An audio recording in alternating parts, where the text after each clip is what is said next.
Right, so I've got an axe handle now, faithful 36" for this thing with the ridiculously long eye. Yeah, just gonna put that on now. It's so much thinner and nicer than other handles that come stock on axes. I can't understand it, why they don't put ones like this on. This one's even got, well, you probably can't see it, but it's got internet spec grain running vertically up the knob. It's going to be just fine. I bought it as a sort of stopgap until maybe I thought I'd put something better on it, but I can see me leaving this on it, to be honest. It says it's 36 inches, so it's actually 35 from end to end, 891 millimeters. And because it's got so much wood for the eye, I can actually drop that down. I don't need it all the way up there. I can actually drop that down like that, and it's going to give me like a 34-inch hang, which is a lot more palatable than having a full 36-inch. So yeah, do that.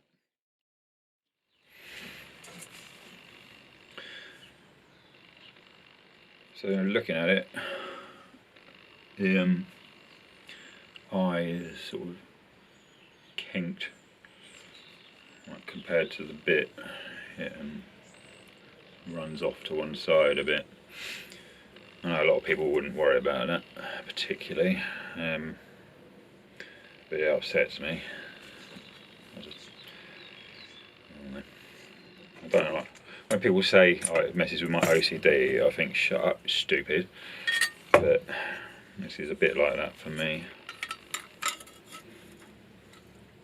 So putting a straight edge down the centre of the eye, and then it's that much off. It's like, I don't know, 5mm off by the time you get to the edge. I'm just going to have to live with it, really. There's nothing I can do about it, but I'm going to make some allowances when I hang it. Try and make sure that the edge is sort of straight and in line with the knob. But it's never going to be perfect. Oh well, tough shit, isn't it? Also, by measuring it, I've got 83mm out on the top and 76 on the bottom side, which means it's tapered quite dramatically from top to bottom, which means I'm going to have to cross wedge the top as well. There's a lot I don't know about this.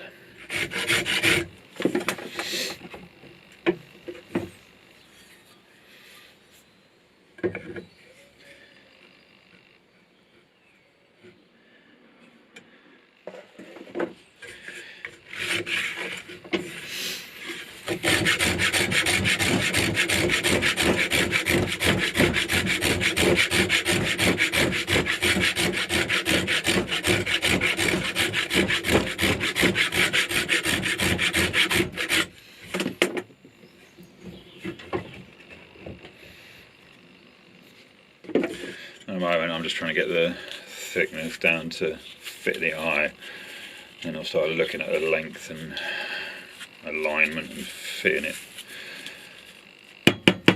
down the shoulder.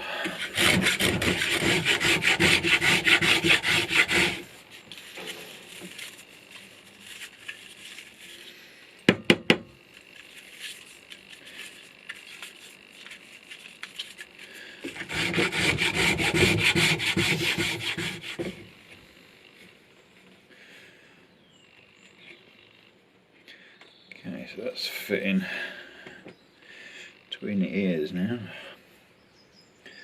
and I've got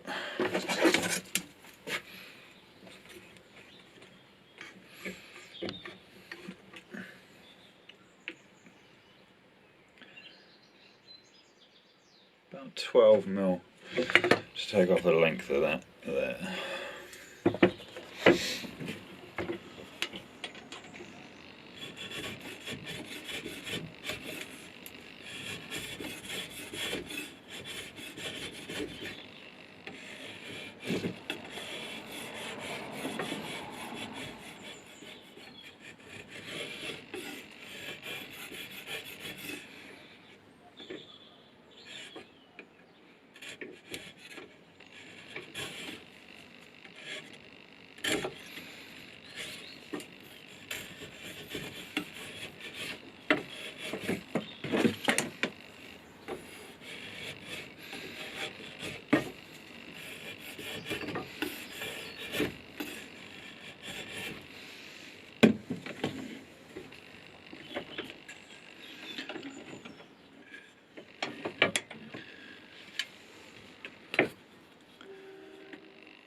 A little bit more.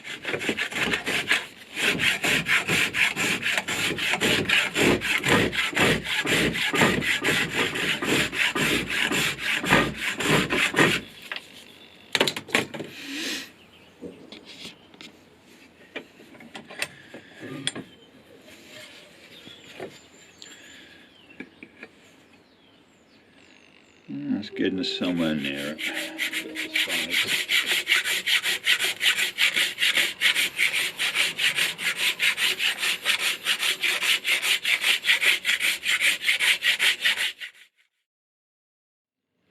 Okay, now I've got the end of the handle to just fit quite snugly all around the eye. And it's just a matter of taking it off further and further down. Just take it off like the same, evenly down, to get the axe to slide further and further down the handle, but keeping a nice tight fit. And that's it really, just keep going until it's on there.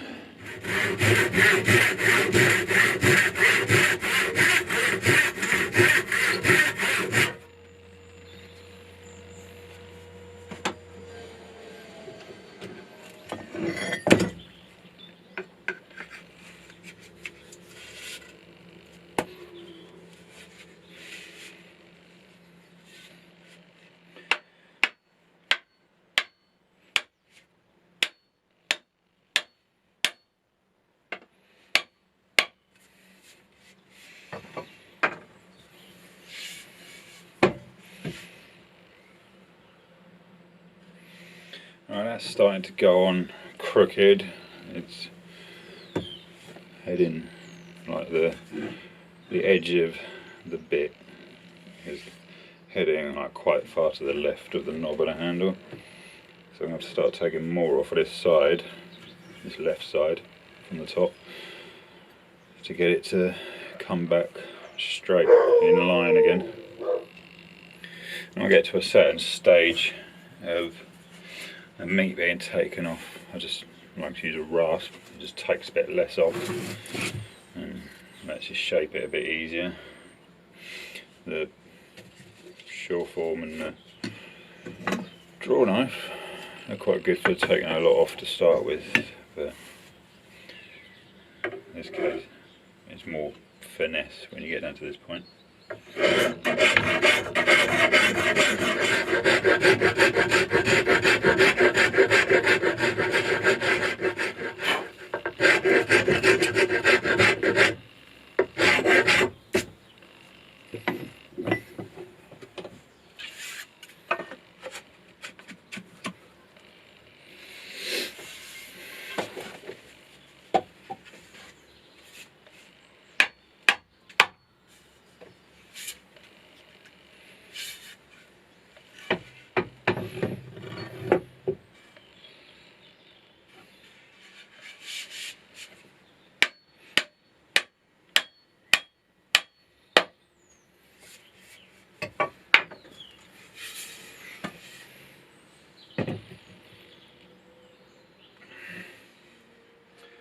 We're getting there.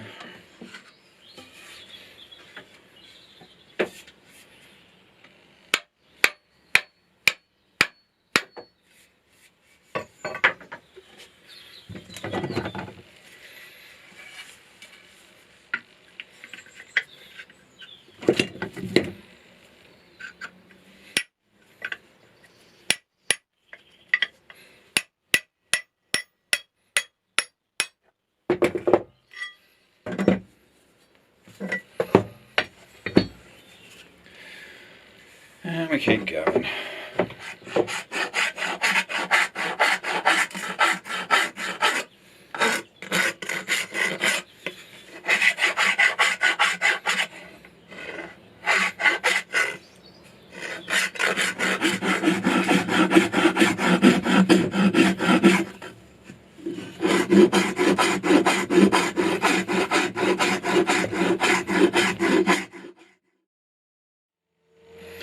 Okay, so that's on there. It's really low down the shoulder, and it's really not great. The edge alignment's alright, but there's so many asymmetrical elements to this thing that it's just really upsetting me, but I'm just going to have to live with it. The hang is slightly closed, so it's pretty on a straight edge, and it's like it's on about slightly halfway point, but that's not going to bother me too much for like bucking. But I've got some really creative wedging to do with the gaps that are there. And I need to cut this slot because I'm almost at the bottom of the original slot. But, yeah. What else?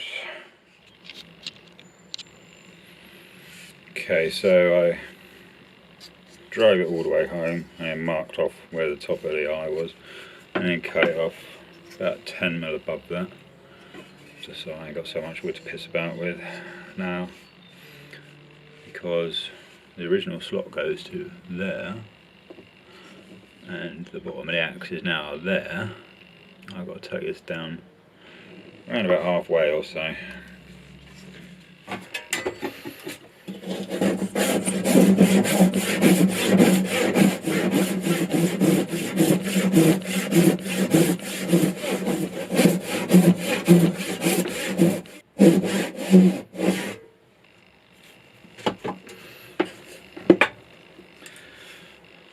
So that's about where I want it. Let's see what we can make out of that. Okay, it goes against everything I believe in, but I'm going to have to wedge in the back there to keep a sort of neutral hang rather than open or closed. I'm going to have to do that probably in two pieces, the wedge, and it's going to have to be fat as fuck, but yeah, like that. Maybe I'll never end up using this axe. Alright, so I've got a bit of wood which is wide enough to make a one-piece wedge. The way I make them is I start a split right the way across, and it should run off to one side or the other, leaving a tapered wedged bit of wood.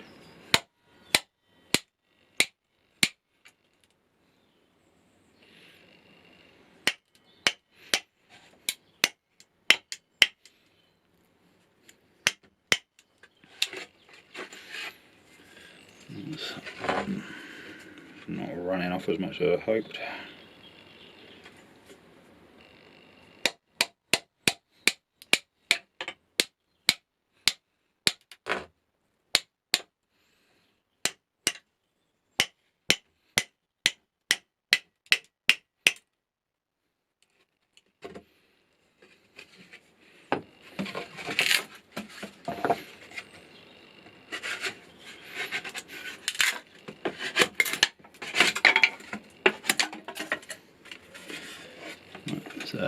We have actually got a taper there, we're going to have to clean it up quite a lot.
Just to get it started.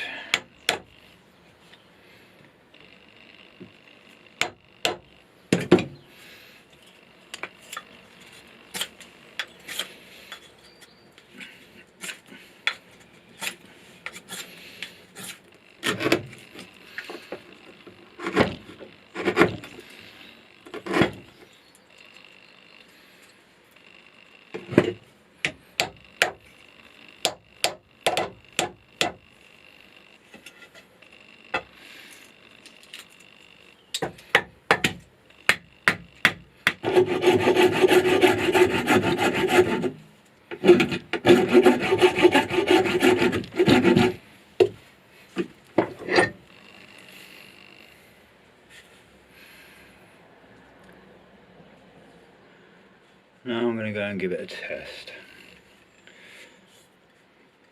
And if this axe is as badly hung as it probably looks like, then this video might not get uploaded.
Okay, well, that's that done.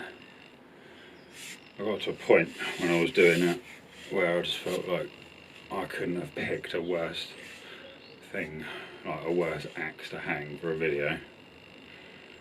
But actually it works alright. More than that, it felt quite nice to use as well. That was a horrible bit of wood. It's dead and dry and full of knots. Like, that would have munched through green wood like nobody's business. There's pots of YouTube videos and information about hanging axes with people who know more than I do. I'm not trying to teach anyone anything really, I'm just doing it as part of the series of making his axe a working axe again. And by that metric I succeeded, I think. It's ended up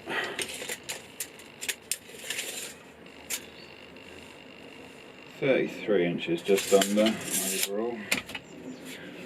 I do prefer something a bit shorter for bucking on the ground, but